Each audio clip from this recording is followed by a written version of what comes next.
Railway की window reservation के लिए अब आपको लंबी लंबी लाइनों में लगने की जरूरत नहीं है, क्योंकि खंडवा के केवलराम पर स्थित सकलेचा स्टेशनरी के सामने खंडवा रेलवे रिजर्वेशन सेंटर खुला है। यहां पर आकर आप विंडो रिजर्वेशन की सेवाएं ले सकते हैं।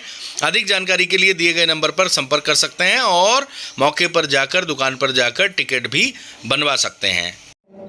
मध्य प्रदेश के खंडवा के मंडी प्रांगण में आज शौर्य संचलन से पहले बजरंग दल और विश्व हिंदू परिषद का एक हिंदू युवा सम्मेलन आयोजित हुआ। इसमें बजरंग दल के और विश्व हिंदू परिषद के केंद्रीय महामंत्री शामिल हुए, स्थानीय पदाधिकारी शामिल हुए और सैकड़ों की संख्या में बजरंगी शामिल हुए। जय श्री राम, वीर बजरंगी, हर हर महादेव के नारों से, भारत माता की जय के नारों से मंडी प्रांगण गूंज उठा और एक एक करके वक्ताओं ने अपनी बात रखी। सभी वक्ताओं ने प्रमुख रूप से एक बात पर फोकस किया कि भारत हमेशा से ही दूसरे धर्म के लोगों के टारगेट पर रहा है और वह सभी ये सपना देखते हैं कि भारत पर उनके धर्म का कब्जा हो और उनकी विजय पताका लहराए। लेकिन भारत के लोगों का, भारत के पूर्वजों का, भारत की जनता का हमेशा संघर्षशील इतिहास रहा है, जिसके चलते उनके सपने कभी भी पूरे नहीं हो पाए। दुनिया में 52 मुस्लिम देश हैं और इससे 3 गुना ईसाई देश हैं।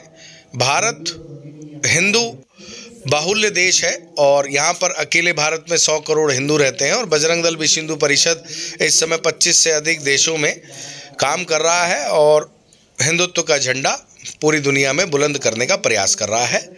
विश्व गुरु बनाने के लिए बजरंग दल और विश्व हिंदू परिषद संकल्पशील है और वह हमेशा इसके लिए काम करते रहेंगे। आज उन्होंने कहा कि जो शौर्य संचलन का आयोजन किया गया है, ये भारत के लोगों को इस सोच को आगे बढ़ाने के लिए किया गया है और उन्होंने जो सामने बैठे लोग थे और हर देशवासी से, जिलेवासी से ये अपील की कि वह सभी संकल्प लें कि उनके क्षेत्र में जहां वह रहते हैं वहां कोई भी हिंदू, ईसाई और दूसरे धर्मों को ना अपनाए, कन्वर्ट ना हो। इसके साथ साथ जो उनकी बहन बेटी हैं वह दूसरे धर्मों के लोगों के झांसे में ना आए। इस तरह की चीज़ें उन्होंने कही और कहा कि भारत को तोड़ने के लिए, जाति वाद फैलाने के लिए और भारत के टुकड़े टुकड़े करने के लिए देश में हमेशा से ही कई शक्तियां काम करती रही हैं और अभी भी कर रही हैं। ऐसे लोग अपने सपने को कभी पूरा ना कर पाएं और इसको लेकर विश्व हिंदू परिषद, बजरंग दल संकल्पशील है। और उन्होंने यह भी कहा कि हर व्यक्ति जो जिस एरिया में रहता है वह अपने आसपास की हर गतिविधि पर ध्यान दे और इतना मजबूत जरूर बने कि आत्मरक्षा कर सके।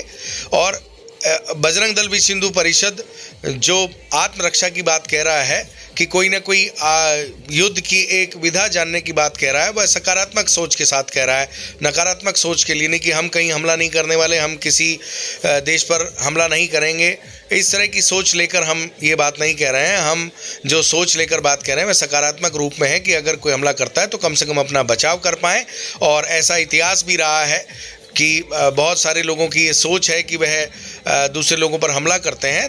कम से कम ऐसी परिस्थिति में हर हिंदू अपना बचाव कर पाए, इस तरह की बातें कही गई। और उसके बाद शौर्य संचलन का आयोजन किया गया, जो पुरानी अनाज मंडी से होकर शहर के विभिन्न मार्गों से होता हुआ वापस अनाज मंडी में समाप्त हुआ।